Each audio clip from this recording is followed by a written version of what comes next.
Oh my gosh. Thank you for saying that. And I'm glad that you just came in. So unfortunately, no one heard anything I just said. Hello, welcome. I'm the spiritual genie. See, this is kind of interesting now. This is the vibe, okay? This is kind of giving us a little clue in on the energy frequencies that are happening in the world right now. Ready or not, here we go. My volume wasn't turned on, so no one could hear that. Good afternoon, good morning, good evening, whatever time it is in the world, wherever you're at. Welcome back to my returning subscribers. I love you guys so much. You mean the world to me. And welcome to anyone that might be new. Please like the video if you do. Please subscribe if you love my vibe and want to become part of the tribe. We're definitely going to be exploring some interesting topics today. Okay. And so I was kind of wondering, with the Grammys that just happened and it was like everyone was all abuzz about it. And then we have this massive global event that's happening, this catastrophe in Turkey, right?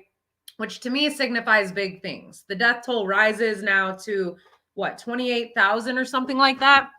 That's massive. I can't remember a time in my life so far that an event, a tragedy to that scale has happened. So we need to pay attention to the signs and what's going on in the world right now. I was kind of like getting this energy vibe of ready or not, here we go. Brace yourselves because big changes are happening, not only in the collective, but within us all. And I know we can all feel it, right?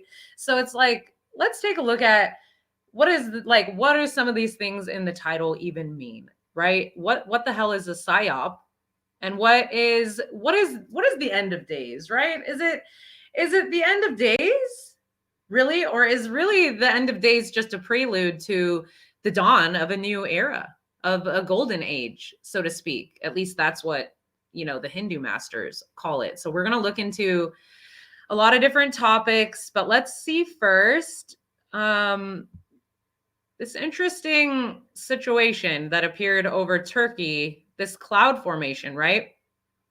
I have an article up here, I think. Let's see. Yeah.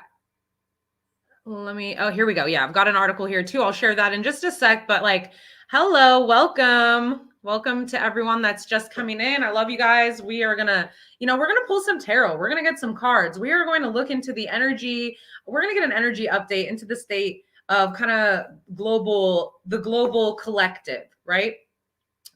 We are also going to talk about a lot of things that have kind of been coming to my mind, right? I was just getting information coming in about the Mayans and about the shifting of dimensions that's basically happening right now. Okay. We can kind of see it in the world. We see this stark division happening, right? And there's a sense of I feel this ominous sense of something is coming. It's exciting in a way. I think we're all ready for it. We're ready for the monotony to get shaken up, but what the hell is this? What is this cloud that appeared over Turkey, right? This is according to the Washington Post. I'm reading from an article over here. As a round orange tinted cloud hovered Thursday over Bursa, Turkey. It might have looked like a flying saucer was about to land, but it was just a lenticular cloud, not uncommon in the vicinity of tall mountains.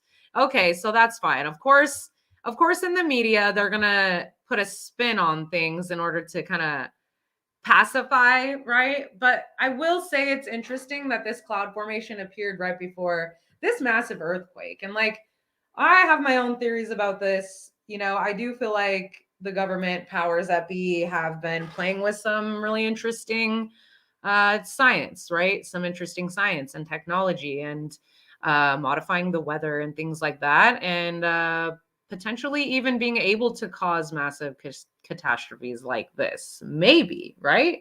Who knows?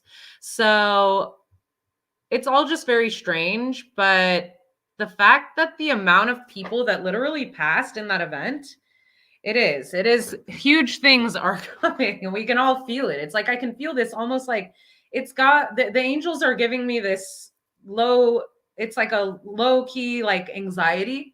And I've felt it for years and years and years. And I've been having prophetic dreams for years. And I've seen these catastrophes. And I believe I've gotten a glimpse into into end times. But really the end times, as we're entering into the age of Aquarius, which the Mayans knew when they said, end of the world, it didn't really mean like the end of the world, but it is the end of the world as we know it, hence the title.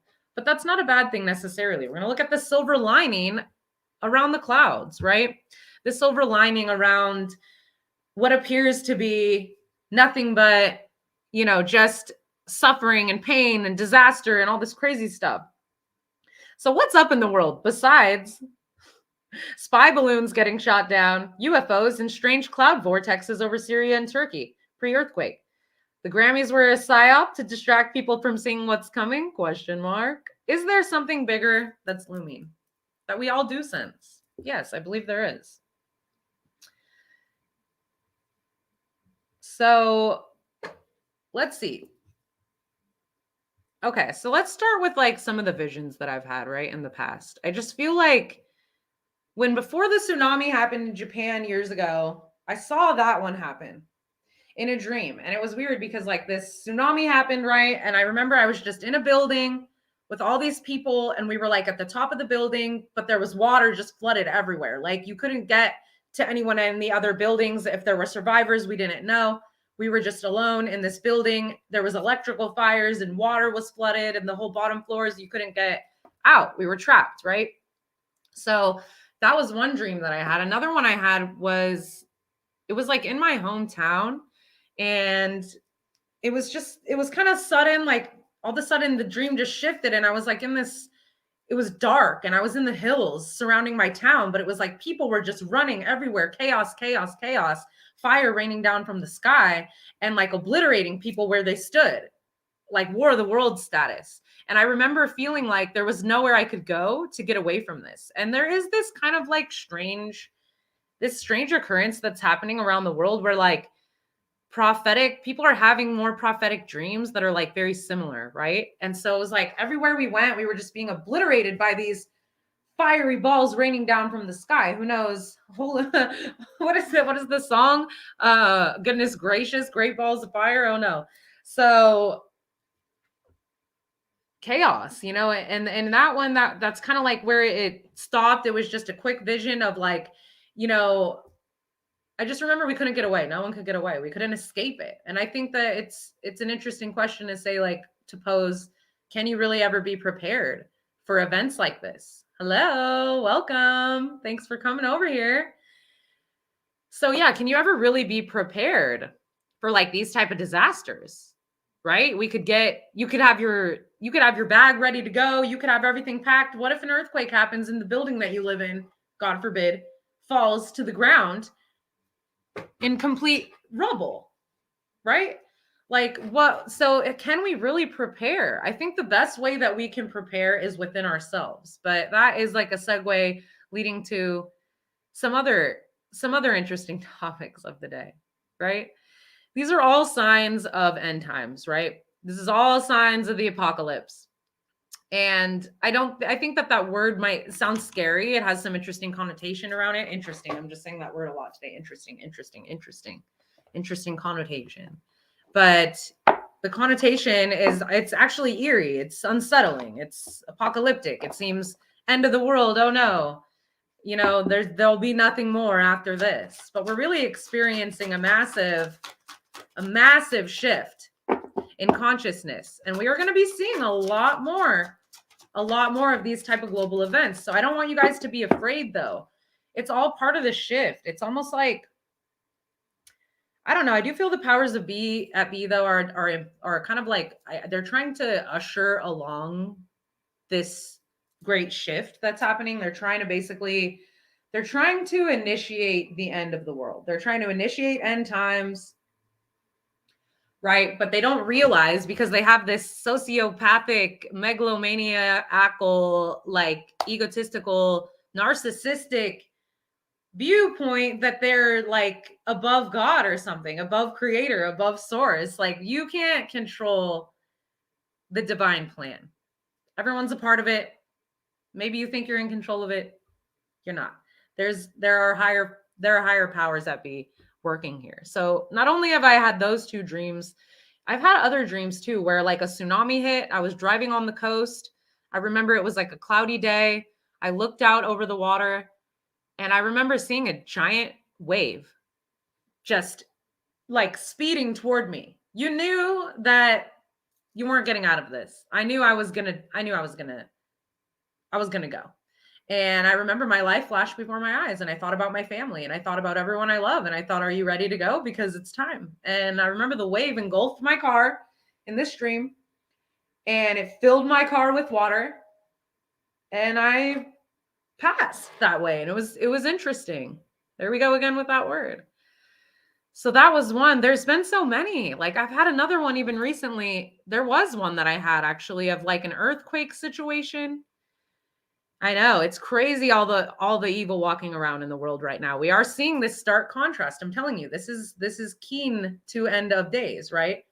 Even in one of my dreams, I prophesized a massive earthquake, and I was like in the middle of a city, and there was a huge, how do you call it? A crevasse, you know, like a giant, like the earth had split, and there were fires everywhere, and people were bloodied, and they were running around, and they were chaotic. And in the dream, I remember thinking I have to do something to help these people. And so all I could do was to gather the people around me and say like, hey, look at me. Like, you know, we have to get out of here. And the only way that we're going to get out of here alive is if we help each other, you know. And there seems to be this energy that comes through me whenever I'm in these like really high stress situations, that I actually respond in a way of leadership and guidance. And so I feel like, you know, that is part of my role here. Like part of my role here, 11 and 1 in the chat.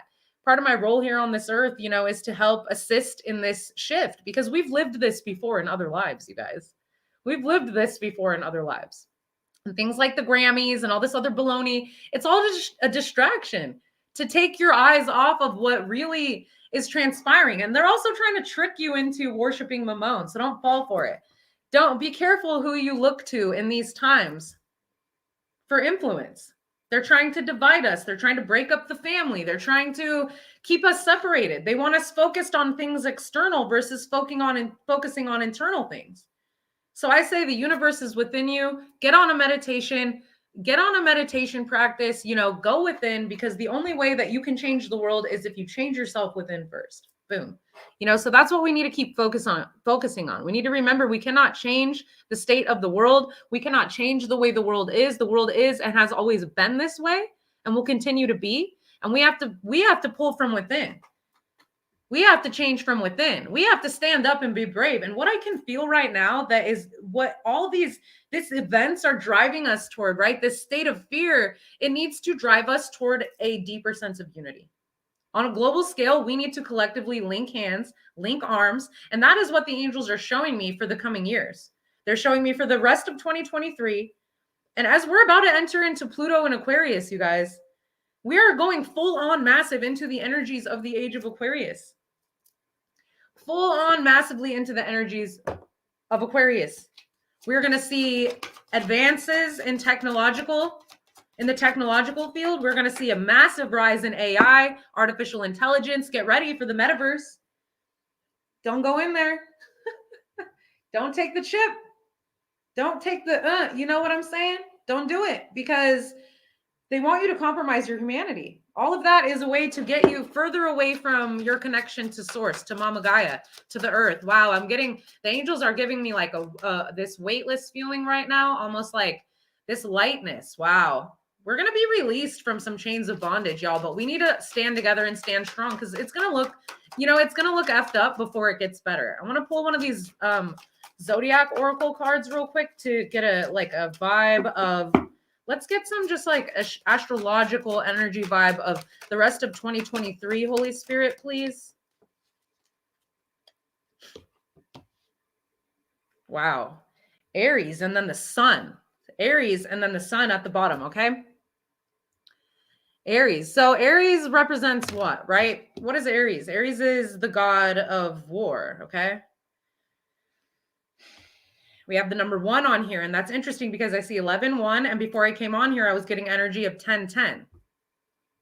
So Aries talks about, right, the top of the head. This is like the breaking through the cosmic womb into the other side. This is going through a portal. Look at that. Look at that. Going through a portal, okay? Intense warring energies, potentially, with this Aries energy. But I feel like The determination of the energy of Aries is like, this is the determination of the collective right here. Human beings are extremely resilient. We will always rise above in that negative pushback, in times of stress, in times of distress, in great times of, yes, very much the crown chakra. And a lot is coming in our crown chakras right now. Get ready for activation. It's time to prepare yourselves, you guys. If you haven't been preparing your body, your mind, your temple to take in all these light codes that are coming in, you need to prepare yourselves. I've been trying to get everybody that I love on meditation challenges, on just, influencing people through my own actions to become more in tune with themselves and recognize the universe is within. You guys, I've been saying this forever. We are the UFO. The UFO is us, right? Everything that happens within, though, does happen on a larger scale as well. And we'll talk about that. But you are the vessel. You can travel the universe from within your own mind. Jacob's ladder, the angels, alchemy, all the alchemy that needs to happen happens within you. It all happens within. Initiation happens within. We're all being initiated right now. 2020 was a great initiation of the earth. A lot of people fell prey to the fear, unfortunately. And honestly, as the Bible said, I don't know, I don't know what the mark of the beast is necessarily, but I will say I do feel like there's truth in Revelations. I do. I'm not a religious person. I'm highly spiritual. I do study the mystic teachings of Jesus. Ooh, call on Archangel Michael right now, baby, because we are in the midst of a spiritual battle. Okay? It's not to be, don't be afraid.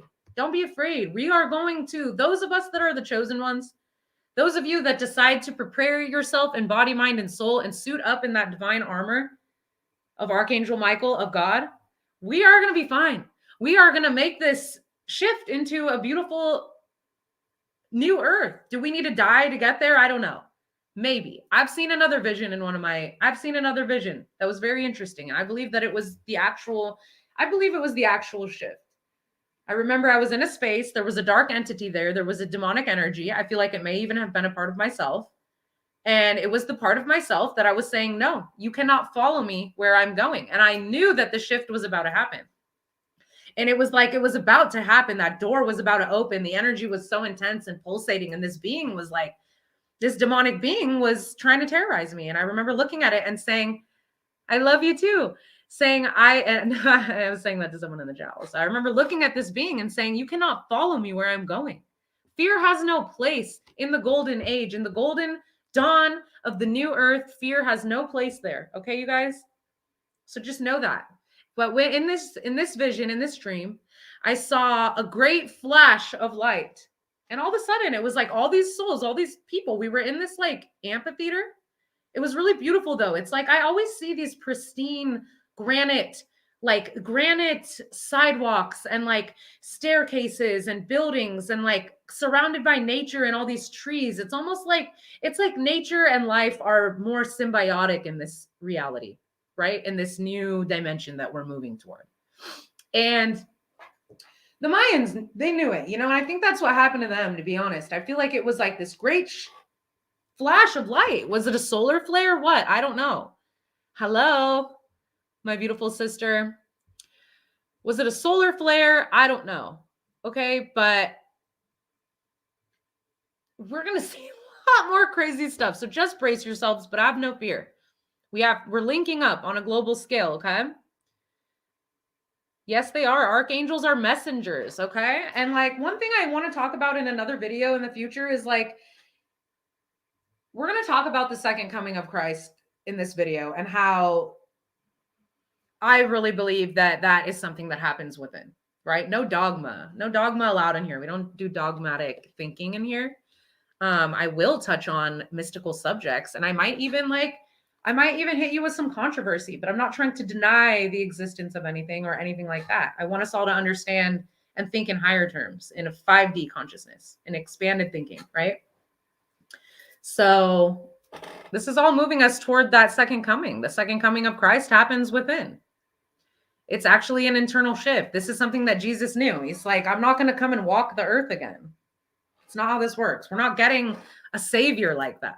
We have to be here as the saviors within ourselves. We all have to be the saviors to ourselves and to everyone else that we love, to everyone else around us. Okay?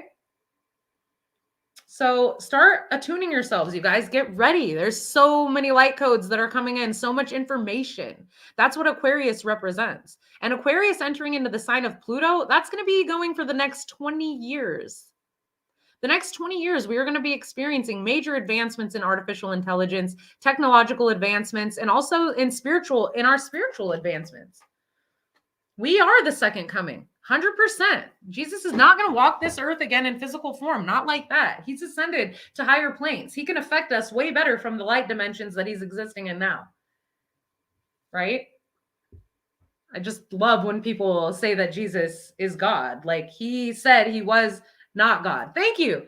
Thank you. I want to show this because 100% Jesus, even in the Bible, and I can't quote where, but I remember reading in the New Testament that Jesus does say at one point, do not worship me. I'm not God.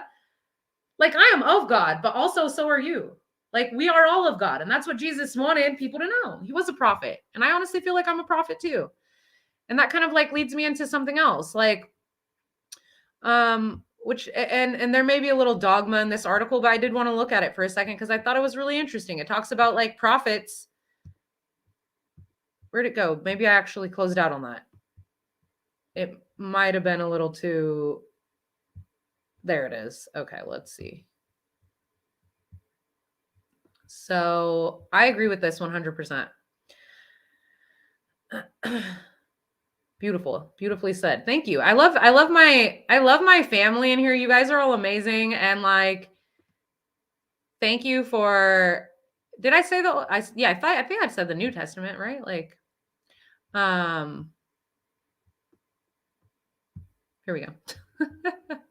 You can't really see what that's saying most likely, unless you can, but I just found it interesting that it says that like, it says not all prophets of God wrote books, included in our Bible. For example, Enoch and Elijah did not contribute to the written Bible, but they served as God's prophets. Jude 14:1, Kings 18:36. There's no book of the Bible by John the Baptist, yet Jesus said in Luke 7:28 that there was never a greater prophet than the Baptist. Numerous other examples make the same point as Abraham, Genesis 27, Nathan 1, King Zacharias, Luke, Agabus, Silas. Wow, it says God used women as well as men in the prophetic role. So let's cut that, like, let's cut the hate toward the divine feminine, okay? Stop trying to vilify the divine feminine. I hate that about, like, I kind of honestly hate that about, like, organized religion. You know, women are 100% prophets. We are divinely connected. Like, who's scamming in here? Oh, good Lord. Oh, good Lord. We'll just block that one. Okay, so women can be used as prophets too. And I just go on TikTok, go on. I don't care. There's so many there's a revolution of spiritual awakening happening on this earth right now. And a lot of prophets and false prophets are here for it. Okay. It says, listen, the first test of a true prophet is accuracy. Now, I'm not going to toot my own horn, but like if my sister is in here right now, she can attest to this. Like my own mother can attest to this. Like I think my family used to think I was a wingnut back in the day because I used to talk about, I felt in my being the same thing I feel now. I knew something was coming. And I've been trying to warn everyone, been trying to warn them for years. Something big is coming, you know, and then the COVID thing happened and changed life as we know it. Lilith was Adam's first wife. And it's interesting you're bringing up Lilith because I was talking about Lilith in my live the other day on TikTok. You know, and we are being called to heal our traumas. That's part of like the preparation work, you know, but it's not that hard, you guys. We really just actually have to learn to go within. Going within. So first test is accuracy. I've prophesized many things before they've actually happened. I've called things out, and I think some of the things I've seen in my visions are probably also going to come true. You know, like my readings are always 100% accurate. I'm a medium. I do mediumship. I helped someone find their lost dog the other day. Not necessarily find the dog. I think I helped, though. I helped bring them hope, and everything that I had said came true. So, you know, I do feel like I am a prophetess of the modern day, and I actually am here to speak the true word of God. You know, and I feel like the true word of God is unconditional love, and it's unity, and it's to stop finding reasons why we're separate and stop falling into the propaganda that's trying to separate you guys. Didn't Pink Floyd say, "United we stand, divided we fall"? Isn't that's so truth? Wow, when a woman in the Bible is mentioned as an unnamed woman, my sister says, she is always actually important. Pay attention. Very interesting. Interesting. I love it. Yeah, women are the storytellers of the ages. You know, I think a lot of the modern prophets are probably going to be women. And we all have God within us, and we all have the answers within us. We do. We all have the answers. I'm not the one, I'm here to share with you guys like the truths because I have a platform and I have, you know, I guess I have like the cojones to, I got a hair in my mouth to come up here and do it. But like, you know, we all have the ability to do what I do.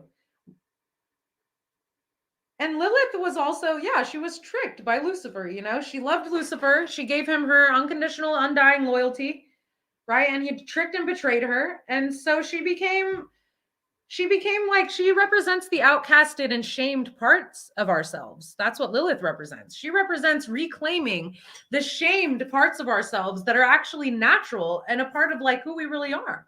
Lilith is like Eve, right? She was tricked first to like eat from the tree of knowledge. But what does that even mean to like eat from the tree of knowledge?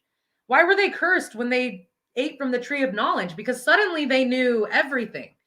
They knew everything. So they became self-aware. And I do feel like the story of Adam and Eve was like, it's really the story of like the fall of humanity from grace, like into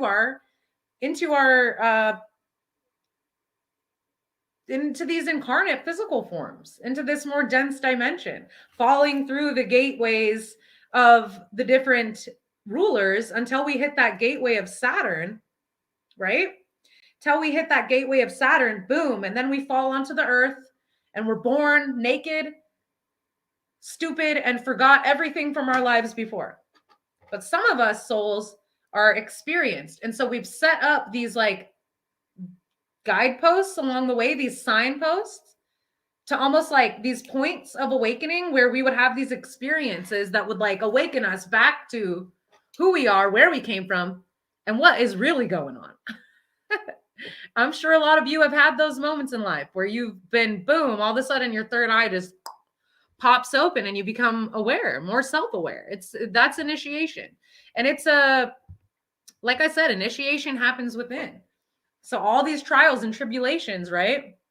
I adore Lilith too. I think Lilith would be the essence of that like misunderstood energy, that scarlet letter shaming you for just actually doing and being caught for doing what everyone else really wants to do, which is express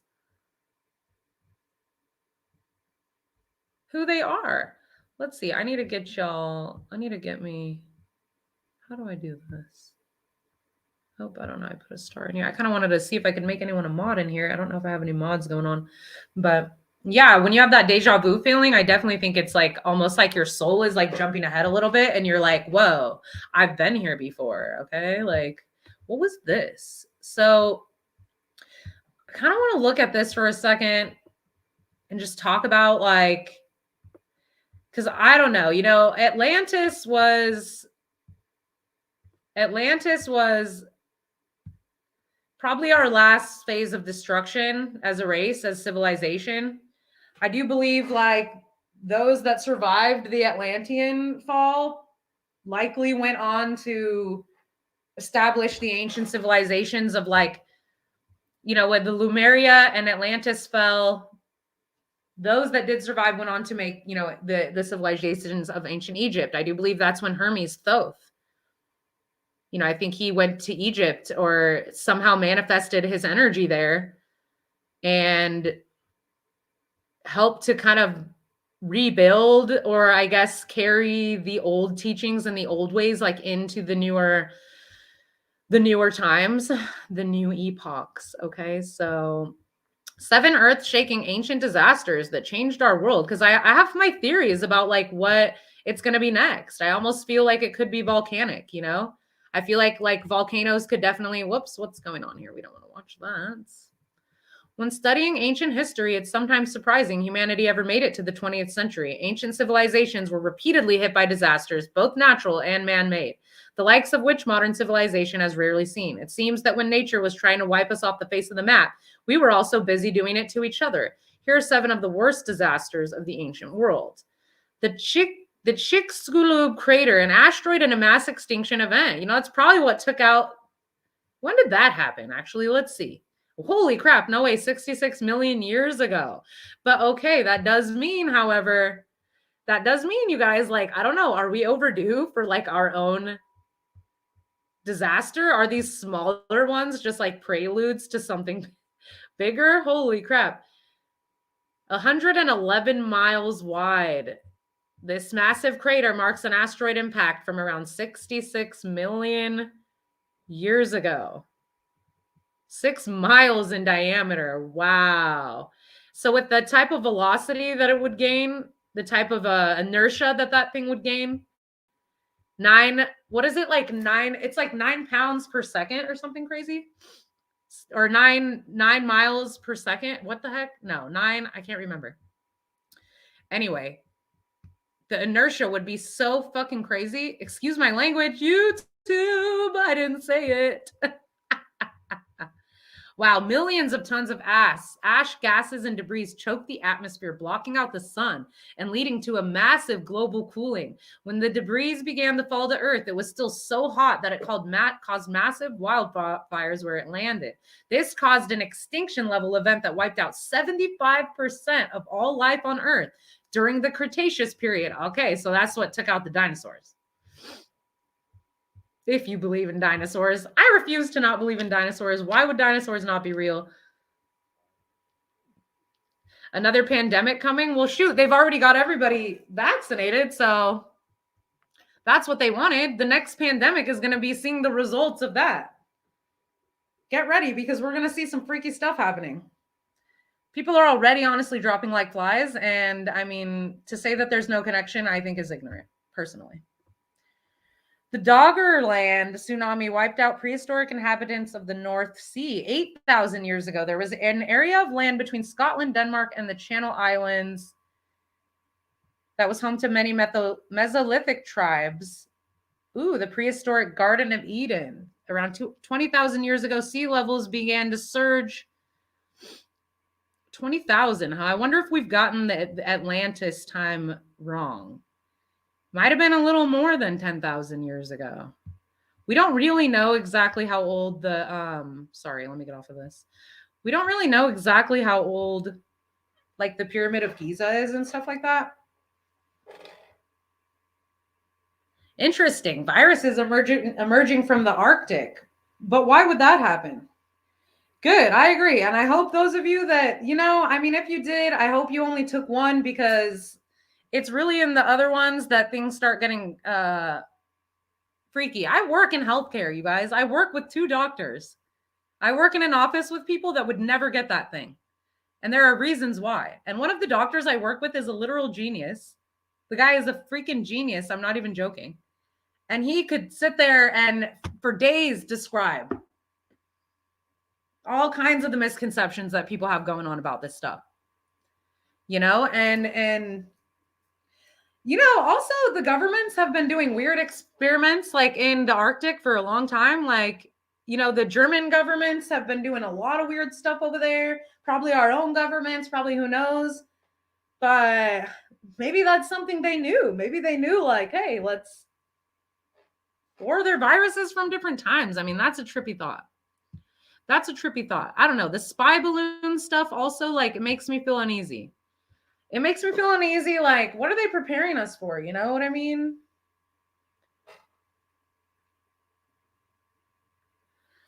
Yeah, well, you'll be okay. Don't do it again. And just make sure you take really good care of yourself. Like, it's important because it attacks your immune system. It's not like the other ones. I don't even like to call it, you know, an actual vax, because it's really actually not like that. It's like gene therapy. It's like an mRNA altering situation. So it's changing your DNA. And if you've ever looked into some of the military experimentation on this type of stuff, or what the Chinese government has done experimenting on for crowd control, yeah, that's what this is. So dropping like flies, and don't be afraid, but it's real, y'all. Like, it's real. So, you know, it's actually not. It actually changes your DNA, so it's not anything like a flu shot. But we'll get into that another time. I probably have to go on Rumble to talk about those things. See how coded I have to speak now anyway, and I can't even like. I would love to show you guys those, but I can't. So I don't want to get. YouTube is like copywriting the hell out of everybody right now. Biowarfare is true. I believe it. Okay, let's see. Keys to the yugas or cycles of the ages. So the person that this is talking about, Sri Yukteswar, was the master of Yogananda. If you ever get a chance, go read Yogananda's autobiography of a yogi. It will change your life, and you will probably become God conscious after that if you're not already. He literally even includes science as to why you can prove the existence of like one source creator. So keys to the yugas or cycles of the ages, right? Sri Yukteswar basically broke down this whole this system, which is like the processions of the ages, right? I don't have Rumble going yet, but I will get that going, you guys. I definitely need to get that going at some point. I do want to be able to speak more freely. I would like to be able to like actually talk about some of the things I want to talk about without worrying about getting flagged over here. So that's how it goes. But yeah, so Sri Yukteswar talked about the different ages, right? We hear it in terms of like the dark ages, which I do believe we've been living in. I believe we are living in, you know, the end of the dark ages. And that's why we talk about the shifting of the age of Aquarius. It's the age of Aquarius, right?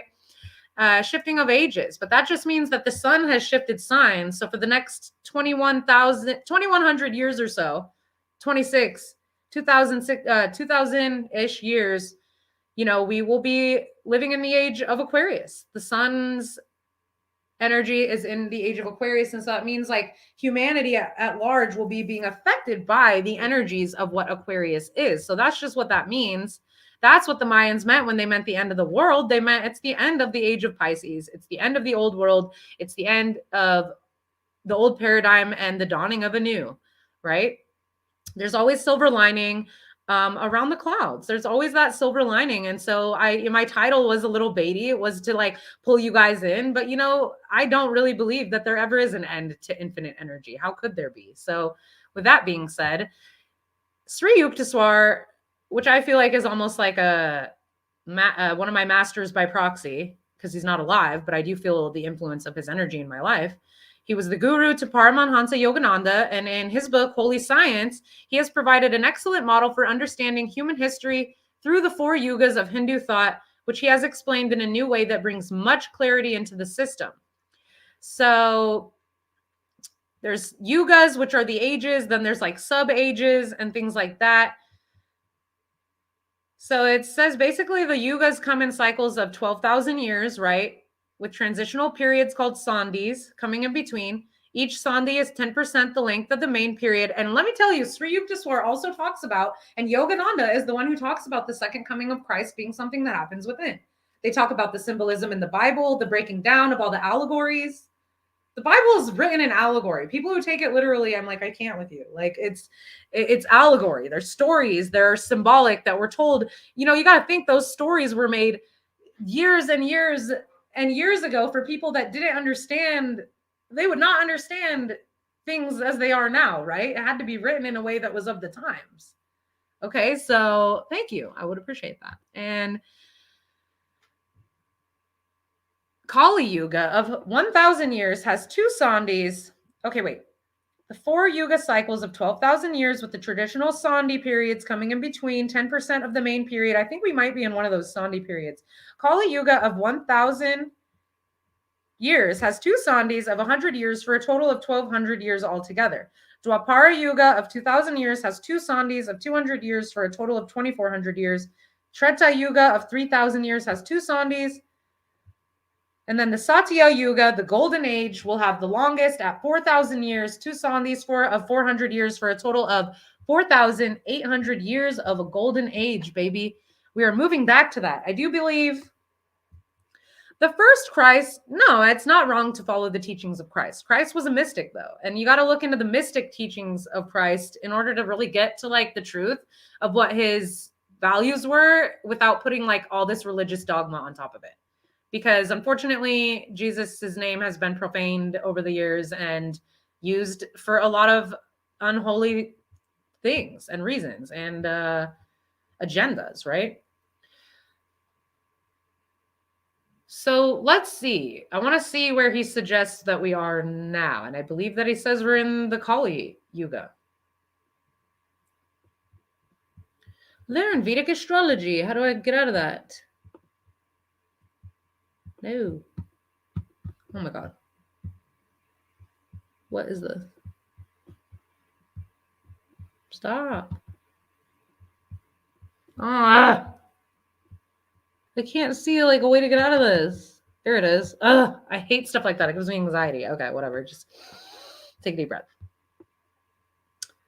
Okay, it says, for example, the Satya sub-yuga of the descending Kali Yuga from 600 to 200 BCE was the main period of religious and philosophical development in the ancient world, particularly through the Indians, the Chinese, and the Greeks. When Vedantic, Buddhist, Taoist, and Greek philosophies were at their highest, this would agree with it being the Satya or spiritual portion of the descending Kali Yuga. Okay. Ancient Egypt, he's saying, fell in the descending Dwapara Yuga, which was after the Kali Yuga of descending. So we're in an ascending time right now. I believe we're in the ascending. Okay, it says our current global difficulties are not a sign that we remain in Kali Yuga, but that we are in the Kali aspect of Dwapara Yuga.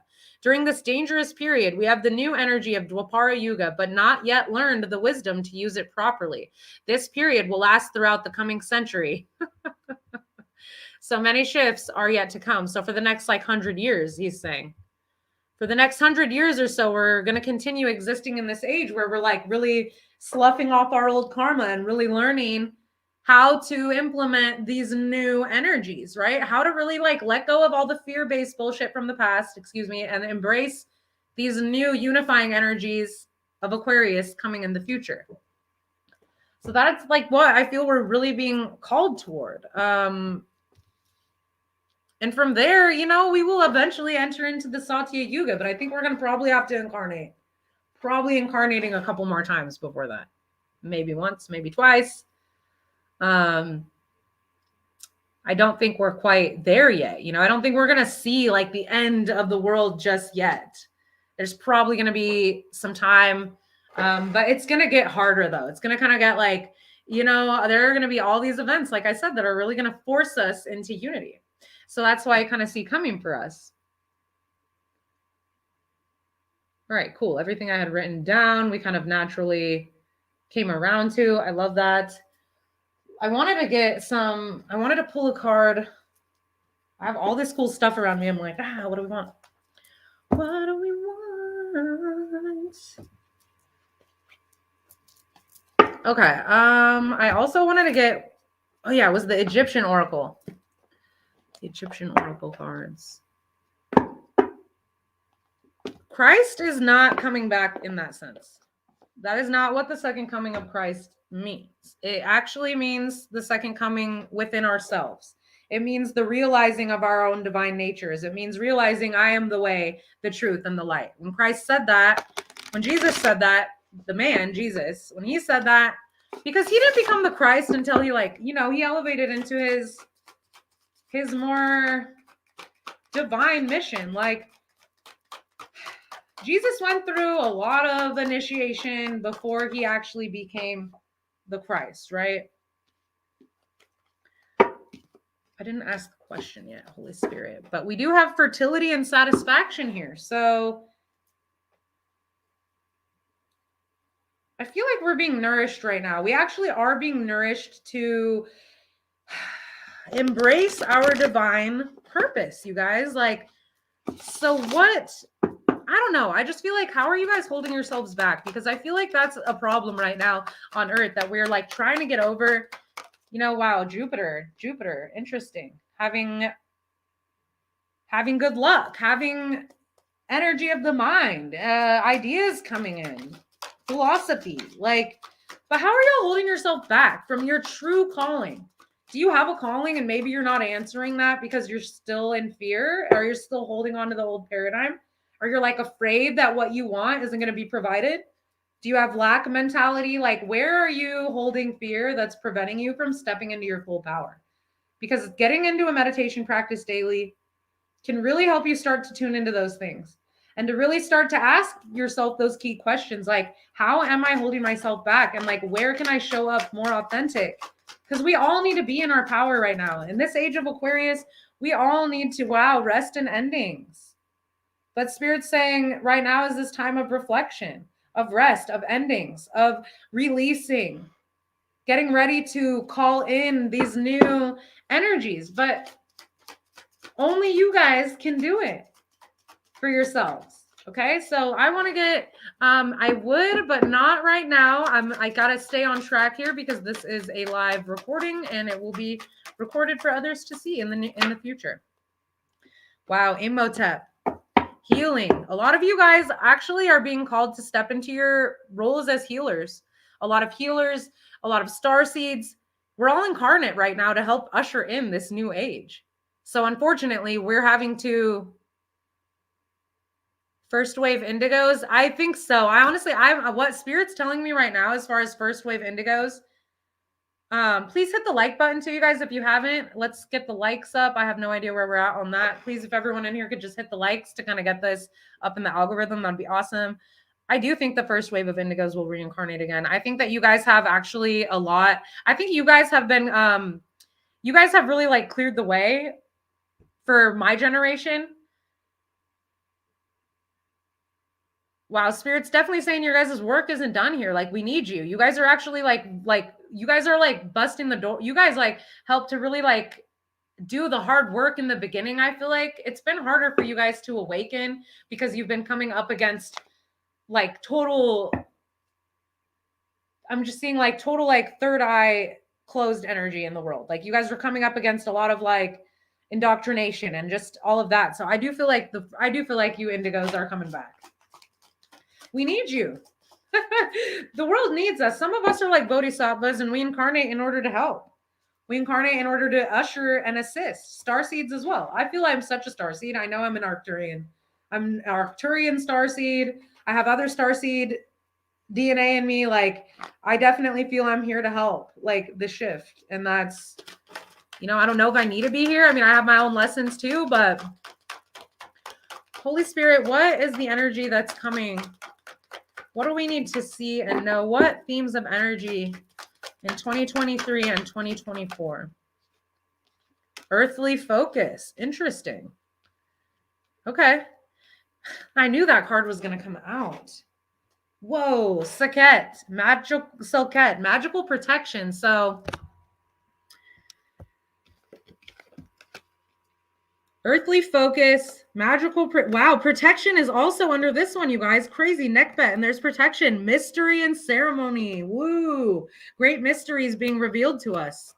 Mysteries are being revealed to us. And you know what? I think like, honestly, the internet is like the Akashic records, like, or not Akashic records. It's like the like Library of Alexandria, right? So there's going to be a massive focus here on the earth of healing, collective healing. And this is very divinely protected. This is very divinely protected, very divinely influenced here right now. I find that really quite beautiful. So yeah, that age of Aquarius, it's all about the humanitarian, right? The sign of the humanitarian. Magical protection. She's got the scorpion. So Selket, magical protection. The sacred mysteries. Revelations, like divine mysteries being revealed to us. It's happening right now. And it's amazing that I'm being able to share this information with you guys right now. Like, just here on YouTube, we get to like have, this is sacred. This is church. This is to help each one of you awaken, to that divine flame within you. And I always say I'm a torchbearer. And so it's my job to help light other people's torches so that they can, yeah, of course, it's going to keep getting better. Like, we are working to make it better. We are working to usher in heaven on earth. And I feel like there is going to be this kind of like polarization that happens in humanity where we're not all going to the same place. It even does talk about that in the Bible. You know, like 2 in the field and then like 1 is left. So who goes? Is it a curse to be left here on this earth in this dimension? I think so. Because if a World War III is coming, you know, if something like this is coming, which it very well could, that's kind of what I've been feeling about with the spy balloons and like to just it's been prophesized by Nostradamus. I mean, heck, didn't Nostradamus prophesize that? Let's look at that. Nostradamus was a legit prophet who prophesized everything. Did he prophesize? Hold on. World War III?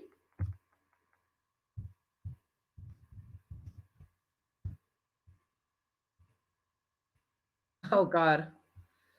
All right. Well, to answer your question, what I can see here.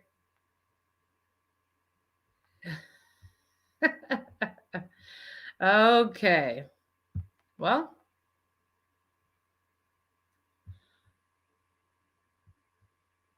what's going on? Let's get the like real stuff here. I don't want to search for too long.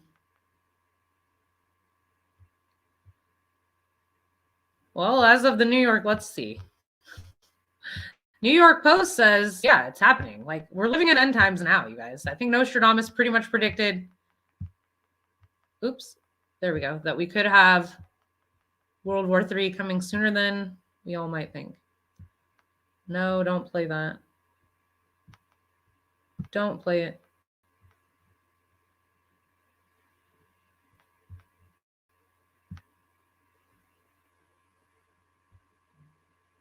Okay, well, it doesn't have any volume, but okay, so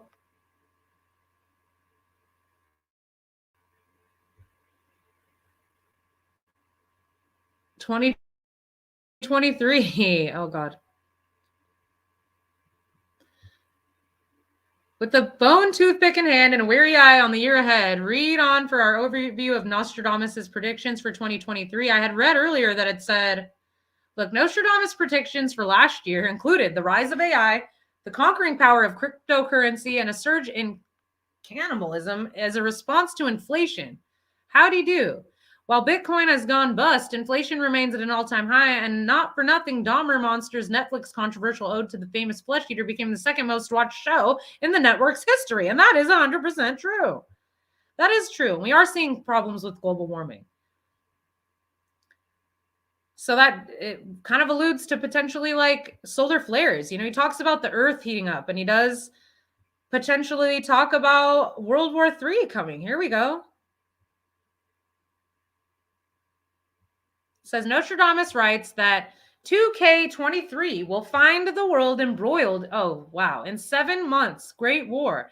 People dead through evil. This could apply, albeit a bit late, to the firefight, to the devastating conflict in Ukraine, which thus far has been marked by war crimes and a heavy civilian death toll. In terms of the evil Nostradamus blames, hate-mongering, blah, blah, blah, blah, blah, blah. But is it going to be from who we think, or is it like potentially going to be from China? Like, says Nost writes that in or around 2023, the Antichrist is very soon annihilates the 27 years his war will last. The unbelievers are captive, exiled with blank human bodies, water and red hail covering the earth. And a surprise to no one. Wow. So, you know, it's a little bit it's got like almost like a little humorous aspect, you know, but what is this? I'm not gonna pay attention to that comment.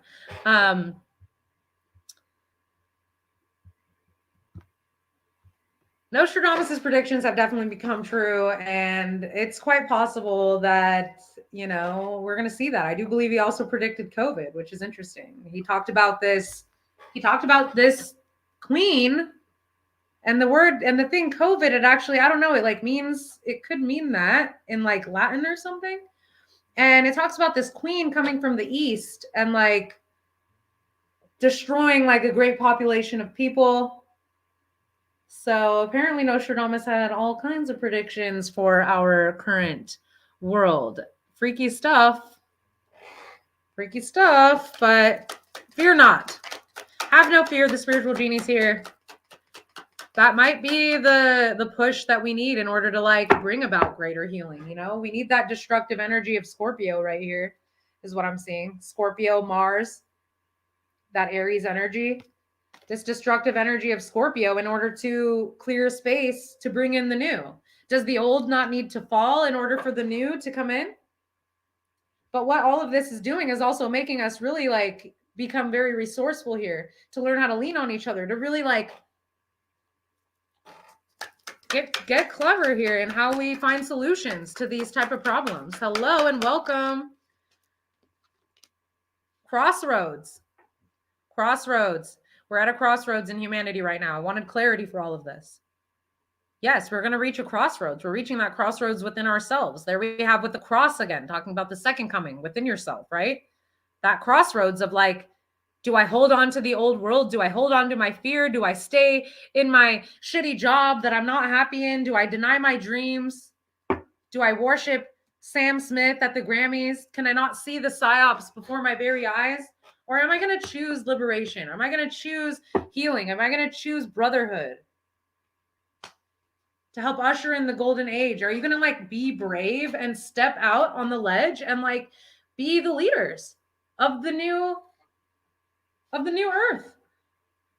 We have to show the people who are in fear how to be courageous in these coming times, because it's going to be really scary. Regrets. Spirit's saying, do you want to be left with regrets in all of this? That's my worst fear, is to be like, wow, I really wish I would have lived, done what I want. So all this talk about the future, but let's keep bringing it back to the present. We think about the future too much. We worry about the end of the world. We're living in a state of fear within ourselves. We're not present. We can't do anything in that space. You can't do anything when you're fixated on the past or the future. You have to remain grounded in the present moment, and inside yourself recognize that the only thing you can control is what you put out. So will you live with regrets as the end of days are upon us? Or you recognize that this is the dawn of a new era and the opportunity to completely recreate that which isn't working anymore, to tear down the old paradigm and to rebuild it in the image of what it is that we truly want it to be. Love, unity, brotherhood, trust for one another. Even with like all the other stuff that's been going on, you know, the Idaho case, just all the like so much, you know, murder and chaos, like it's all signs of the end times. People are going crazy in themselves. Everybody's on the brink of the breaking point. People are ready to snap at any given moment. I feel like that sometimes. Sometimes I feel like I want to just snap and run away. I don't want to do those other crazy things, but sometimes I want to run away from it all. And I'm just like, I have to meditate in order to keep myself grounded into the now and being thankful for the present and recognizing that in this present moment is where our power truly derives. That's where we derive our power, from the now. Not existing in the past, not worrying about the future. Because to be honest, excuse me, confirmation burps. Thank you, Spirit. There is no future. There is no past. There is only the now. So that's why we can't live in fear. We can't worry about all this shit because there is only right now, right? And see, fear and anxiety. We have to learn how to meditate and go within in order to quell these fears and these anxieties. Fear is a state of the old paradigm, which is what we're letting go of, which is what we're shifting out of, which is what we're releasing. Do you guys suffer from anxiety? Do you have fears? Then you're not living in the present moment and you need to go and meditate. And I'm going to keep driving that home with y'all. If you could heal yourself through meditation, if you could open your third eye, if you could essentially make your life happier and improve the quality of your state of being, why would you not want to do that? Why, if you could just right now, wherever you are, you could just stop, close your eyes, 5 minutes, go within, give yourself a gift of being in the present moment. Start learning what that feels like. Learn what it feels like to just be like, you know what? Time is infinite. It doesn't matter what happens. Even if nuclear destruction ensues and engulfs the entire world and we all pass, I truly believe we will be liberated from our earthly karma and we will ascend to higher realms. We will go on to another dimension of the earth, likely. And we will have sloughed off all that crap from the past. So no matter how, like, you can take any negative thing and look at it in that way. You can always find the positive. And I love that Ralph Smart was saying that in his video that I watched earlier. You know, there always is actually positive if you can change your perspective. Mirroring. So, you know, the twin flames, the waves of twin flames that have actually chosen to incarnate and take on these like really painful journeys together to help awaken each other. We're doing that for the collective. You know, thank God for my tumultuous twin flame situation, even as painful as it was. It really helped me grow and have a spiritual awakening. I'm not thanking the abusive nature of the person that, you know, assisted in that, because I think that all came out of, but it was unconscious projections. You know, in a way, it's both actually bringing those things out in each other. And because guess what? It's all karmic lesson. Karmic lesson. Living is a karmic lesson. Earth is a karmic lesson. Earthly life is karmic lessons. And that's what this is. So I don't know, just how pacified are you guys? That's what Spirit wants me to ask you guys. Are you pacified? Are you loving yourself? Are you practicing self-love? Are you displaying and showing other people how to love themselves by leading by example here? Or are you just existing in some state of chaos where you are leaving everything up to chance? Do we want to leave the new world and our lives up to chance? Our happiness, our destinies? I'm not. Spirit says y'all need an energy cleanse. It's time. And even on Earth in general, we're experiencing this energetic cleanse. That's what I said. In the fires and waters, Spirit's saying, in the chaos and the destruction and the pain, we will find unification and we will release our fear. A lot of times this destruction is taking us away from all the things that we're attached to. How can you be attached to material life if it could be so easily destroyed? If in the moment, everything that you know could be wiped out, what exists beyond that? What exists beyond your mansions and your structures and your homes and your fame? Spirit keeps telling me, don't worry about the likes. Don't worry about the views. Don't worry about that. Worry about reaching the people that you need to reach. Because right now, this is a really important message for humanity. When everything falls, all you're going to have is what's inside of you. All you're going to have is who you are. You're not going to have all the technological baloney.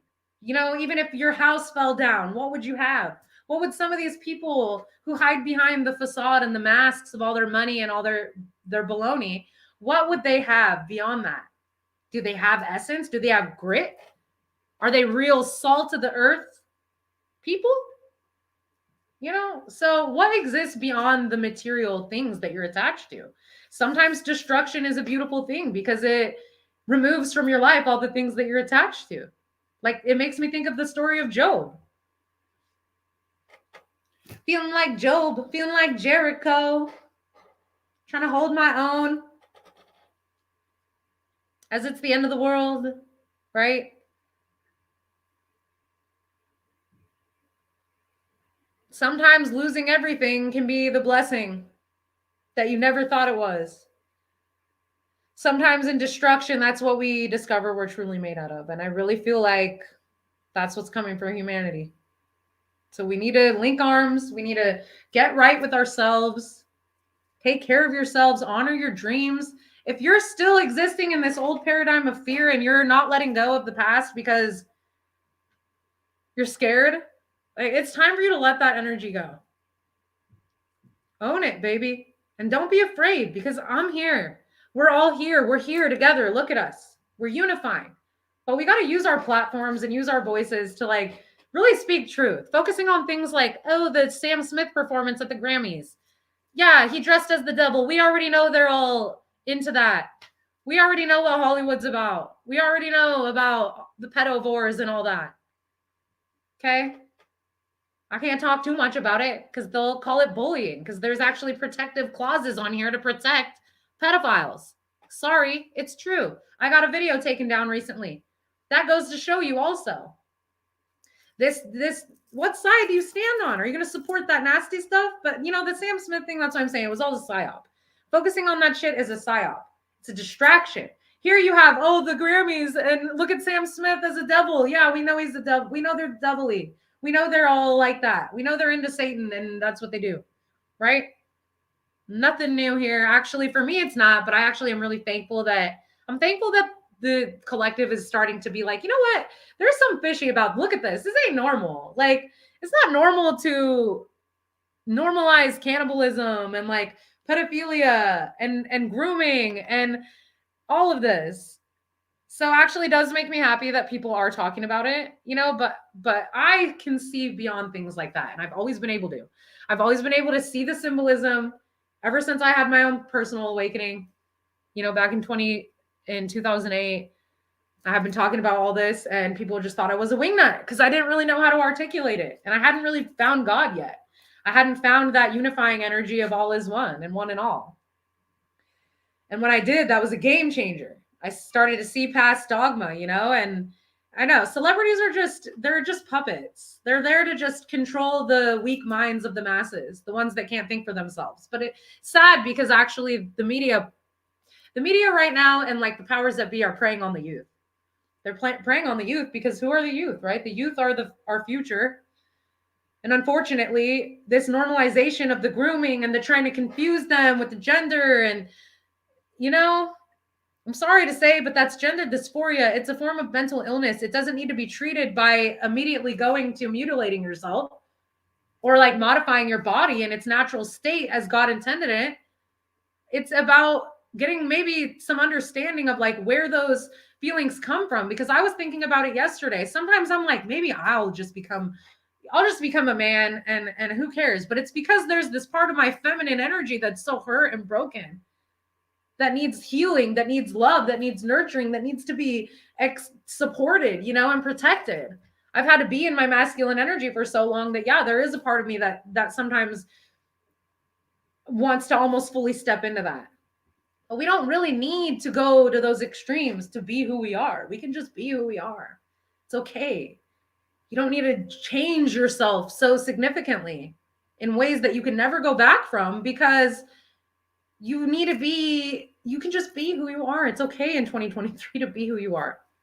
Okay, but the attack on the youth, it needs to stop. And we need to start standing up for kids. And we need to start standing up for like what is right and what is just. Seeing all this crazy stuff about human trafficking and just, you know, all this like grooming stuff on TikTok and on our social media apps. Like, that's all signs of the end of times. Really? Normalization of pedophilia? Give me a break. It's got to be the end times, because that's the only way I can imagine something like that could even be remotely freaking supported. Just what the normal, I don't get it. It's wild to me that, like, so yeah, it's all a distraction away from what's really true. 28,000 people in Turkey just died of a natural disaster. Like, that might not be so natural. Harp, you know, look into that. They're playing God. They're playing God, and they're playing with the natural balance of things, and there can really only be some harsh, what's the word? Recalibration that the earth and Mama Gaia is going to have to do in order to correct that. So the more that they keep meddling and changing things like that, the more, unfortunately, self-sabotage. They've changed and altered the weather so much now that they have to keep doing it in order to cover up how out of whack it all is. Wow. Yeah, heartbreak, big success, self-worth, and patience, I see. Good luck with Jupiter. We saw that. So we're healing right now. We definitely are in a state of healing. I feel like it's even a lot, I think, for human beings to come to these realizations right now, like with 2020 and like COVID and just everything. Yeah, CERN opening portals. My God, I know. Let's get into that in a minute. I feel like we're living in the upside down sometimes. Don't you guys? Like the way it is in Stranger Things, I feel like we're living in some polar shifted reality. I feel like the poles have already shifted.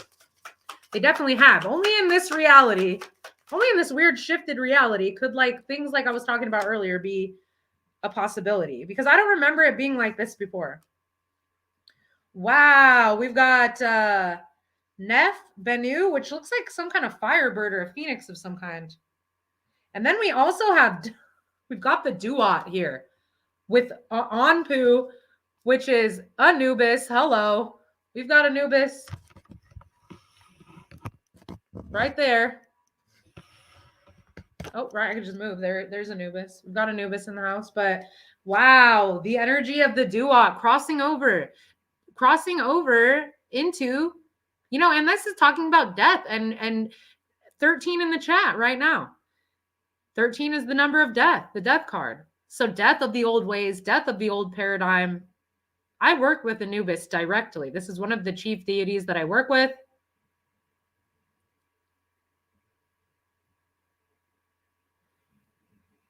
And so I do feel like there's intense energies right now around death and rebirth, you know, crossing over, but we've got to like cross that Duat, but it's being guided. The interesting thing about Anpu though, about Anubis, is that he governs kind of like this ruling, this weighing of the heart, right? The weighing of the heart ceremony, which is done by Anubis and Thoth, right? Anubis at the gates of the lower realms of the, you know, at the Duat, at the gates of the other side. Why can't I think of the word right now? I think I need to get some water in me. I'm losing my, conductivity. I need water. So anyway, he's the guardian of the gateway to the other side, right? To the afterlife. And if your heart weighs heavier than the feather of Thoth, of the Ibis god, Thoth, then you do not cross, right? You don't pass the test. If you don't pass the test, you don't get to really like cross over into that golden age. You don't get to go to the afterlife. You kind of probably have to, I don't know, maybe you have to go through like some more challenges. Maybe you reincarnate. Maybe, I don't know. But I do feel that this is this death energy, this transformational energy that collectively we're going through. And this almost looking like a phoenix, but I'll look in the book and we'll see, because there's going to be something way more profound in that book about it. Also talks about like transmutation. Where's my book? Let's go. I want to look up what the book says because it gets really deep. 3. Wait. Does it show up? There it is. Okay. 202.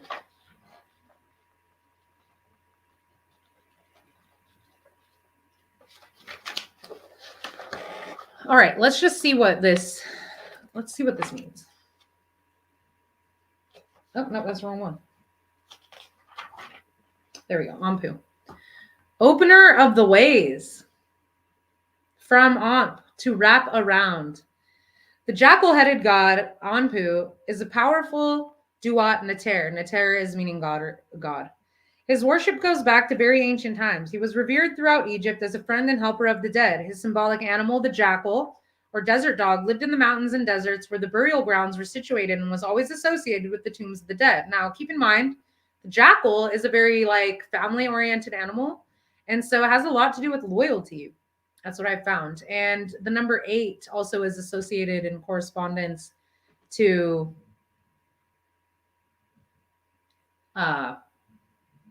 Anubis.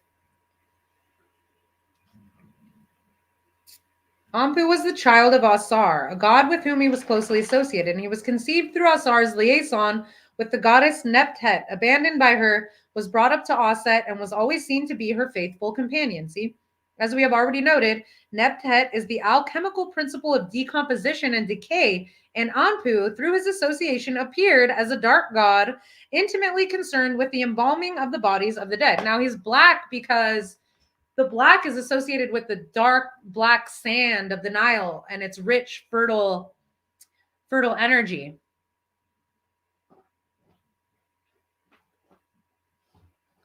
Morningstar in the chat. Yes, you're bringing up poignant points, and I'll have to get to that, but I do kind of want to cover this for a second, and then we'll maybe talk about that a little bit more because it's an interesting. It's definitely deep to talk about karma and like how that works, and I feel like it is something that's misunderstood quite a bit. Not that I'm the knower of all things, but like we'll talk about what I think about that.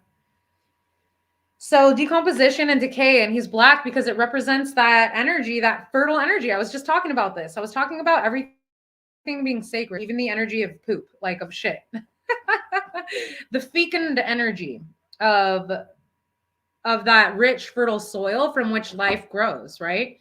But you wouldn't be able to have that without death. You wouldn't be able to have that without decomposition, without that, without the soil being rich in those bacteria and nutrients and things that to help, plants grow and have all the good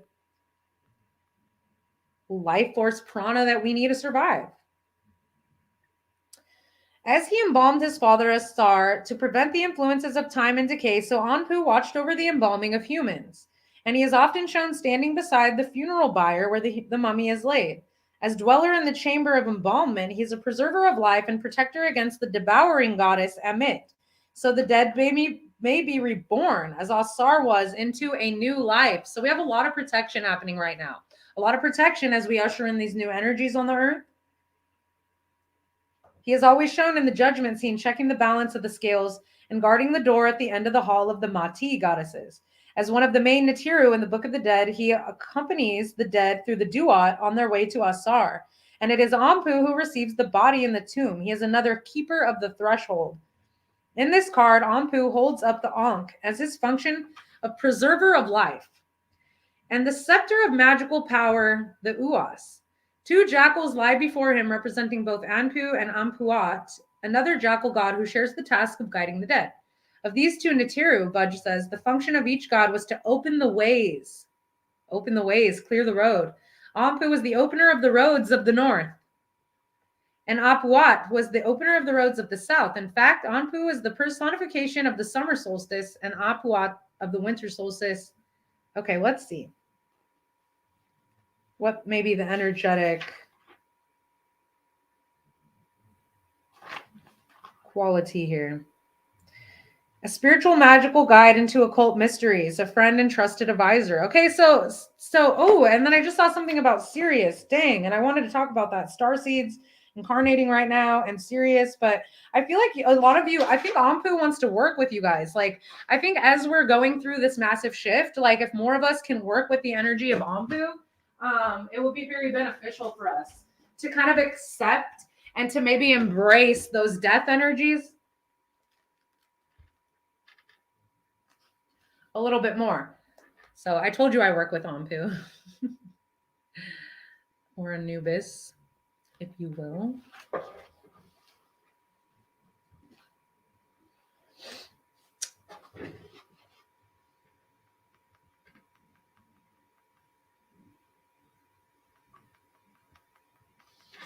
So hold on. What did that say about Sirius? Sirius B is the dark dwarf companion of Sirius. Invisible to the human eye and only photographed from Earth as recently as 1970, that the Egyptian priesthood not only knew of its existence, they were also aware of its function on a macrocosmic and microcosmic level. Wow. Oh, okay. The jackal symbol, interchangeable with the dog, has a direct relationship with the Sirius dog star. So we're getting a lot of influence from Sirius, from the Sirian star system at this time. And that actually came through in one of my readings. So I do think there is a card. Oh, yeah. In this one, there's a card for Sirius, I believe. So it says the jackal symbol, interchangeable with the dog, has a direct relationship with Sirius the dog star, and Anpu, as a close attendant of Aset, suggests an astronomical fact of which the ancient Egyptians were undoubtedly aware. In The Sirius Mystery by Robert Temple, he explores these connections, including Anubis in Plutarch's account seems to refer specifically to the orbit of Sirius B, and he is described as the circle or orbit separating the dark Nephthys from the light Isis or Sirius. In other words, I take Anubis to represent the orbit of Sirius B around Sirius A. Ooh, so a lot of heavy Syrian influence, and we can work with Anubis as a way to kind of embrace these shifts.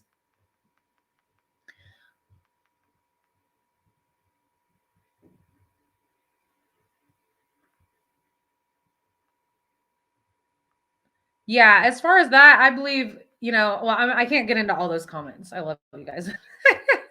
That's a lot of comments. And maybe at the end of this, actually, we'll do some questions and answering, or maybe we can just explore some of that. So big energies right there with the energy of Anubis coming out. Wow, of all the cards that come out of that deck, Anubis. It's the number 3 as well. So Holy Trinity, Father, Son, Holy Spirit, which exists within us. Let me think if there's anything else that I felt pertinent.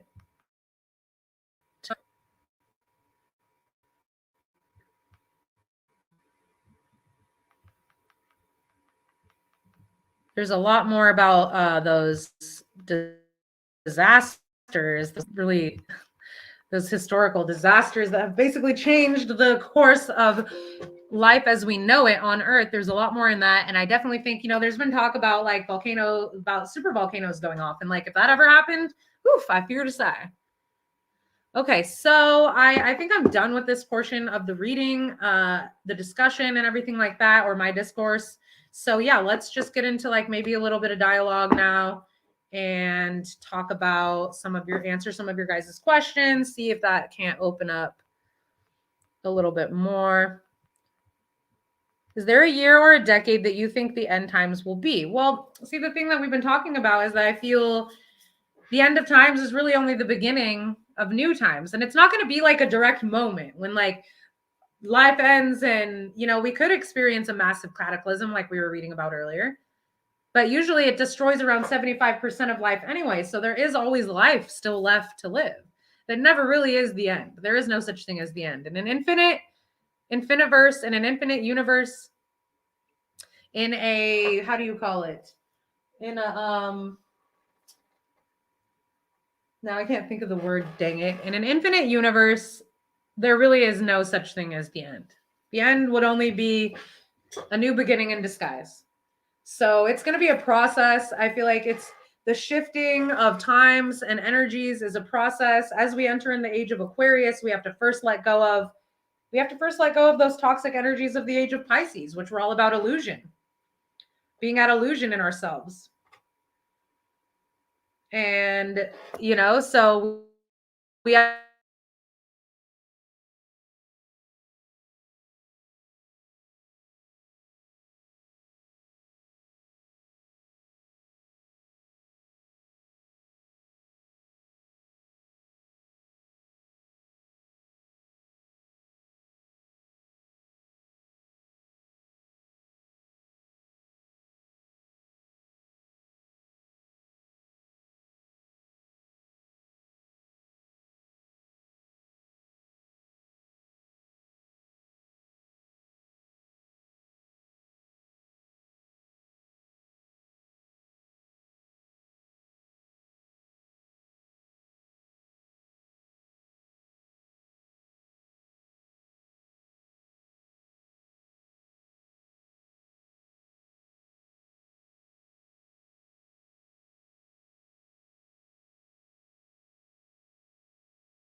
Oh my God, we're still here. What just happened? That was wild. I'm glad it didn't just stop though. That would have sucked. Oops, I got it going on my phone. Okay, let me turn this off. Oh my God, I can't believe you guys are still there. Thank you guys for not leaving. That was crazy. My laptop just died. You guys are so amazing. Ooh.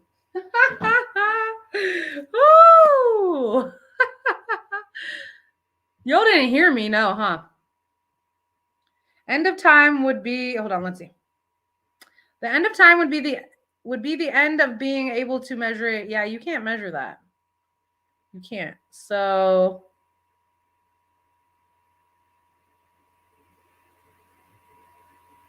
a true star seed would be an immaculate conception birth through the stars. Your palmistry would be unique with no similarities between yourself and your parents. Interesting theory. I feel like that's not necessarily true. There doesn't have to be like such rules on things. I think we're all star seeds to some degree, Maybe some people are more actually of the earth, and that's totally fine. I definitely feel like I originate probably from some other place, but I also have like native blood. So I'm heavily connected to the energies of the earth as well, although I do feel very cosmic in nature. Both my parents are also star seeds. Like my dad is definitely a star seed. He's a crazy Cancer guy. And my mom is a star seed for sure. I'm pretty sure my mom is like Pleiadian as fuck. Excuse my language. Very Pleiadian, my mom. And yeah, I've always connected to Arcturian energy. I actually painted a scene of Atlantis and the Great Floods at one point. And I had posted it in this Lightworkers group. And I'm like, what is this? Has anyone ever seen this? Like, I don't know what these are. It looks like I'm painting like codes and symbols in the sky and this like really interesting, pyramid temple with these like waves coming in. And I posted it and some girl was like, wow, you're an Arcturian starseed. Like that's like Arcturian light codes. Go look at my art. Like that's Atlantis. And I was like, what? I went and looked at her art. She had like the same drawing, but it was very different. Like hers was kind of looked more like a kid made it, but it was the same, like the symbols in the sky and then like the waves coming in on this like pyramid. And I was like, oh, wow. Like definitely had been painting like star maps and all kinds of weird stuff. So I feel very connected to like the Arcturian. So I believe are masters of like vibration, of frequency, of music, of sound. And I think that's why I have such a powerful voice in this world. My voice is definitely affects people. Like I could be very convincing when I want to. And when I feel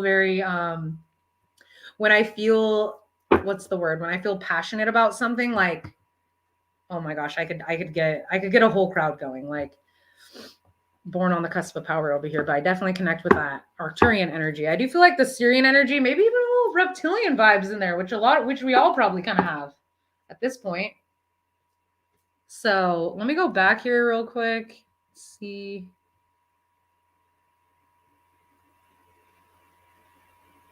You've never seen anyone reincarnate? Well, you wouldn't see them reincarnate now, would you?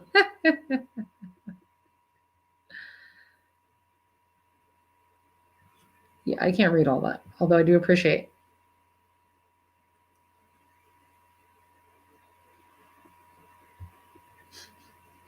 All right, well, I'm just kind of like dilly-dallying over here, trying to read these very long comments, which I appreciate, but I'm gonna have to go and look at those later and go and do some more research and stuff, because I feel like that's it. I don't really think that there's a whole lot more to this right now.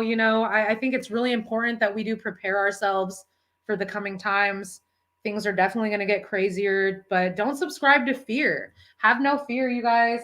And like, try to be present. Try not to linger in worrying about the end of the world or how that's going to come about, because just know that you're exactly where you need to be.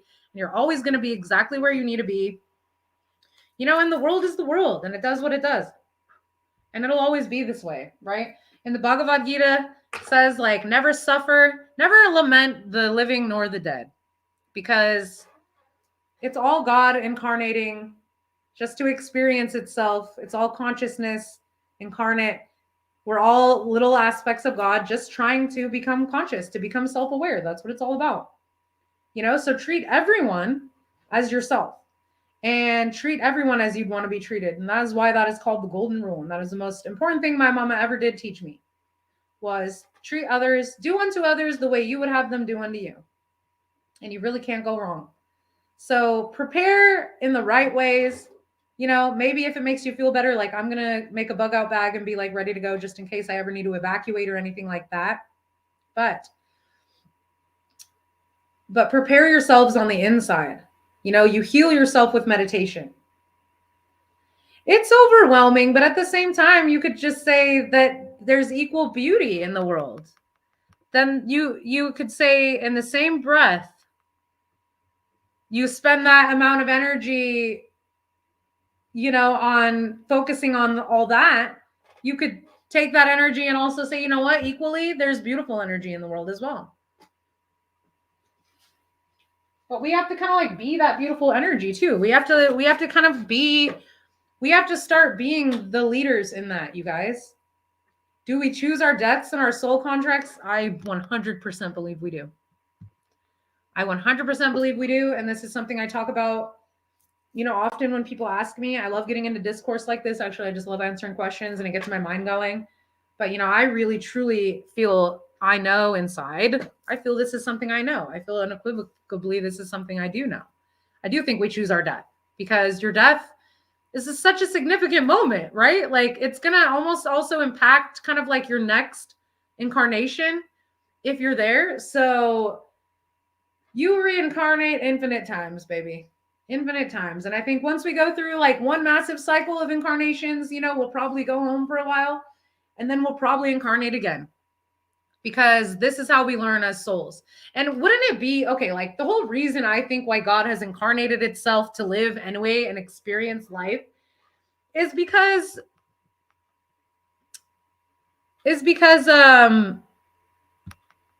wouldn't it just get boring, like floating around in the ether, being like all self-aware and just all knowing? Like how boring. Like you want to, like spirit wanted to experience, God wanted to experience the infinite plethora of what's available. So it replicated itself into infinite forms, infinite facets of consciousness in order to experience the infinite nature of itself. Because it's boring when things are just good. We don't learn. Like if when life is all just good and everything's hunky dory, like do you really learn in those states of being? No. So you know what? It's even when it hurts while you're alive, but when you're a soul, you don't feel the same kind of physical suffering. So like when you're not bound to this body, I don't think you're necessarily like suffering in the same kind of way. You really just learn your lessons. And then when you're not suffering, you're not like feeling it like that anymore. But I think spirit, the God is infinite. Whatever you want to call it, the universe, the source of all things is infinite.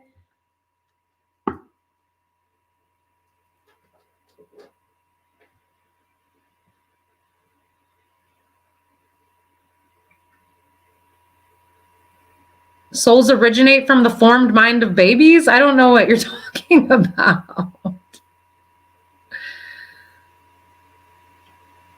Your soul is the energy that inhabits your body, your physical vessel that gets you through this life is the breath in your body. What is that breath? That breath is your soul. There is no difference between your soul and your spirit. Your soul and your spirit are the same thing. Soul and spirit, they're the same. Soul and spirit are one. You know? So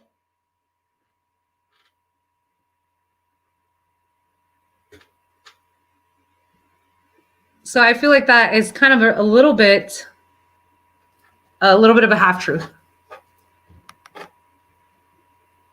If you guys are wondering, I was just responding to a comment in the comment section here.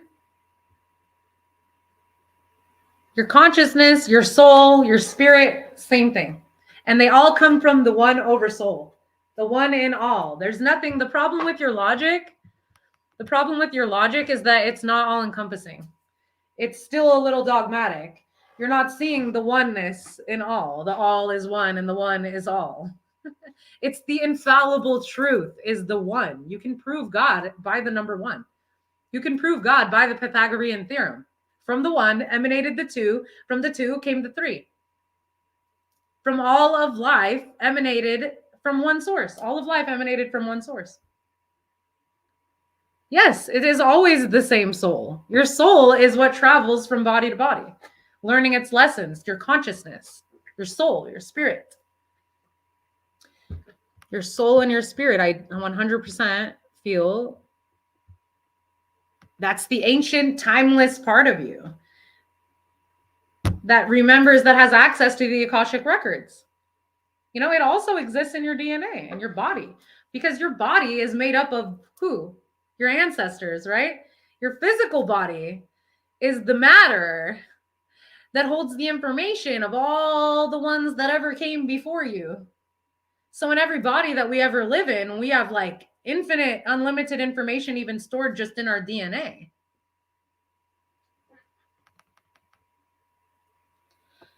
Yeah, because if your body wasn't a machine, why would it cease to exist when the breath of life has thus left it?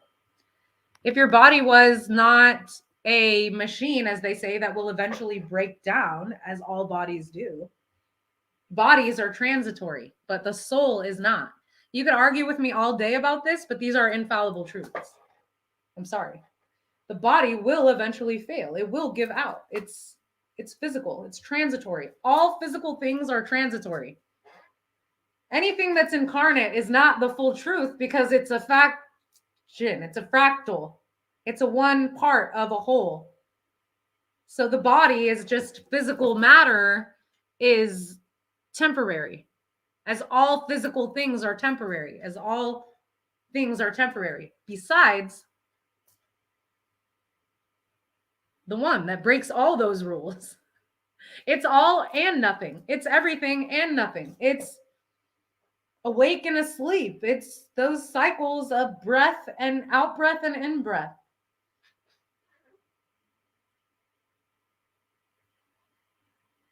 Morningstar, I'm sorry, you just don't really fully make sense. And I've caught you in you've been in my TikTok.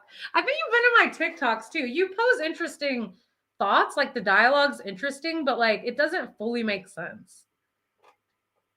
The resurrected dead to do whatever they want. I'm going to possess a raven and haunt people. Well, the energy of the raven is no different than you. So whether you're going to possess it or just be the raven is, like, I guess, perspective of how you look at it, right? Oh, you're not on TikTok? Well, you've been in my other chats on here. That's what it is. You assume where souls come from. The absence of babies equals no souls. It's not. You don't make any sense. I'm sorry. I'm going to just cut you off, and I'm not going to respond anymore. I'm not going to respond. Don't come in my live doing that. You know, it's discourse, and but to a degree, don't just come in here telling me I'm wrong when I'm talking about infallible truths. Go and seek through the ages of the masters, and you will find that the truth is one. And there's one unifying truth, and it's all one all day. It doesn't matter what language, what you want to call it, what semantics you want to get into, because this is just semantics. I promise you, it's just semantics. It's all the same thing. It's all one. The devil comes from God. Jesus comes from God. You came from God. We all came from one, the source. The oversoul is the source of all of our souls. All of our souls are the same thing. Yeah, I can prove it in one. It's proven. There you go. Boom. That's it. The number one, literally the numerological number one, proves the existence of source. Now you're going in timeout because I don't want to hear it. I don't want to hear it anymore. I'm literally here giving plenty of support to my. It's not even a theory. It's not. Go look all through all what the ancient masters all say. What I have tapped into in my own self, because who gives a shit what anyone else says? Excuse me. It's all about what you know within yourself. You know all the truths already. We have access to all this truth. The body is a temporary home. Thank you very much. Can we do anything in the afterlife, like walk in the park? Yeah. Yeah, we can. It's in the other realms, in the astral planes, the energy is more malleable. The light, it's white light energy, so it's malleable. And what I've realized on those other, because I lucid dream quite a lot. I've become totally self-aware through my dreams, where I've realized like, holy shit, I'm dreaming right now. Like I'm existing in one dimension and another at the same time. So I must be existing in infinite dimensions all at once. Like to be aware of your body sleeping on this earth while you're in another dimension is trippy stuff. I pretty much broke the like space-time continuum in myself with that realization. So, but all you have to do is just imagine something and you can create it in that realm. You can kind of like just vision it in your mind's eye and it will be there. It'll arrive like instantaneously. That's how that white light energy works. I've seen it in another way in a dream where I was like I think I was in the spirit realm and I was going over there to visit my friend who had passed away because honestly, I was so distraught that I think my soul went to go visit her. And in that dream, it was weird. Like I remember it looked like normal outside, but it was like the outside, but then there was like another dimension, like right there. Like it was like on top of it, but it was like right there. And it was like very clean and very white. And like, you know, there was music like playing, but it wasn't playing from anything. It was like, because we all were like collectively wanting to hear it, like the music was just playing. So you can definitely control, you can even do that in this world. It's just that this dimension is a little more dense. It's a little denser in the 3D, so it takes a little more figuring out of how to manifest at will like that. But I've gotten really good at it. I've been able to manifest things out of thin air. I truly believe through the brotherhood of light, I've been able to like call things in, and it's about being also like morally sound. You know, like you can't have access to the secrets of life and like magic if you don't have the right use of power. You know, if you don't use your power properly, like I don't really think spirit will bless you as much. Like, but you will receive more blessings and more divine input the kind of more you like use responsibly, you know? So I don't think just anyone can know how to like manifest things at will, because if that got into the wrong hands, like we've already seen in the world how this sacred knowledge getting into the wrong hands can really pervert things. So all right, well, I think that that's going to be the end here for now, you guys. Let's get a message for the collective really quick moving forward. Holy Spirit, what for the rest of this month, what does the collective have to look forward to, or what do we need to know? Epiphany. Wow, epiphany. And then some big shifts are going to be happening around the summertime also, so get ready by summer. I think that like epiphany kind of also follows suit with this like sun energy and the Aries energy of the crown chakra. A lot of energy coming in for the next month. Epiphanies, realizations. You might even be having one right now. Things that weren't making sense are going to start making sense. There's going to be like a lot of aha moments, right? Just like, whoa, I get it. Like, so I love you guys. Thank you so much for coming to hang out. Please hit the like button if you haven't already. Please subscribe if you love my vibe and want to become part of the tribe. I appreciate you all. Thank you for keeping it respectful, even to the person I put on timeout for a minute. It was just getting a little overwhelming in there.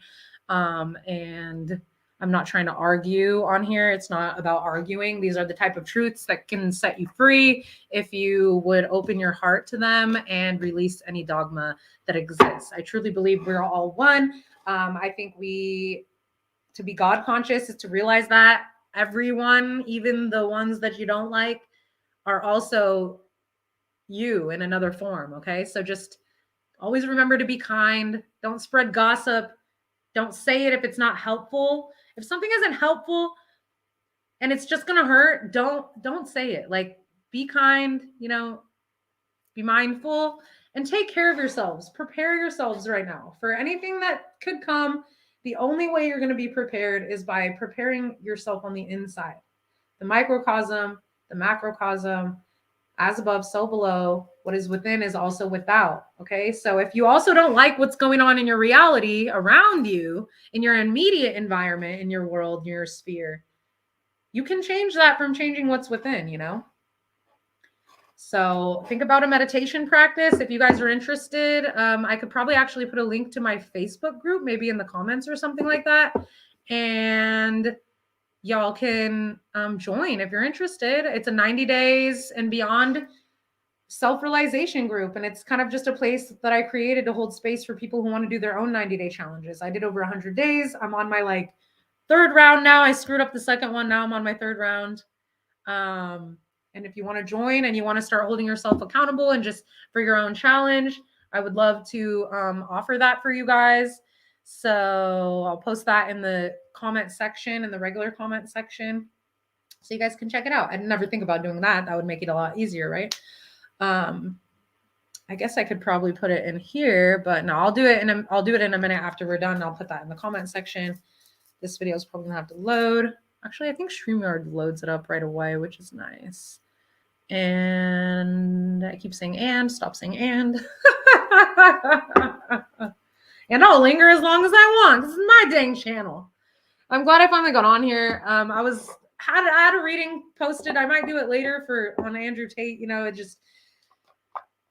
it's kind of interesting that also, like, it's all as within, as without. What's going on in the collective psyche is manifesting in the external. So really interesting. I haven't got around to that one because I didn't feel as excited about it, I guess, and I should really be making content on what excites me. And this was an exciting subject for me. I want to get more into video editing and make some legit stuff like that. But going live is fun, and I love it. I love connecting with you guys and being here in real time. So until next time, take care of yourself. Take care of the ones you love. Be present. Don't have fear. Remember, your fears manifest, and so do your dreams. Okay. Stop holding yourselves back from what you truly want. And you know, if there's a way you feel you can show up more authentically in your life, or maybe you don't even know what you really want to be doing, but maybe you know you have something in there that's, just meditate on it. Sit with spirit. You know, before you make decisions, don't just hastily make decisions in life. Like, ask spirit to guide you. Ask spirit to make it very clear for you. Pray on it, meditate, get your body and your temple prepared. And that also helps you with your connection to source, with spirit too. So the more you take care of yourself, I've noticed, the better my connection with spirit is. Don't be drinking alcohol, nothing like that. Sorry to say, those things lower your vibration. You really don't want to be doing things that lower your vibration right now. See the psyops for what they are. Don't get caught up in the hype. Don't believe the hype, y'all. Go within. The answers are within, okay? You don't believe anything that anyone says just because they say it either. Don't have to trust anybody just because they say they're a spiritual master or they have the answers. Not even me. If there's something that I say that doesn't resonate with you, fine. It's not your truth. And I support that. I support every one of us finding our own truths within ourselves, okay? So if something just doesn't sit right with you guys in life, know that it's not in alignment with you. And what will be, will be. So fear not. The end is just the beginning. There's no need to worry. Because if you're a chosen one and you're on the right path and you are following your heart, I truly believe that we're all going to end up in the same place. And we are going to experience heaven on earth one day. And we're going to usher it in. Because that's what we're here for. And that's what I'm here for. To help you guys realize that you've got the power. Bow, bow, chicka bow now. Down, down, chicka woo. Okay. Just had to end it on a little silly note. I'm the Spiritual Genie. If you love my vibe, please like, share, and subscribe. If you want to become part of the tribe, do so. I'd love to have you. Thanks for being here. Thanks for sharing your energy with me. It's been absolutely real.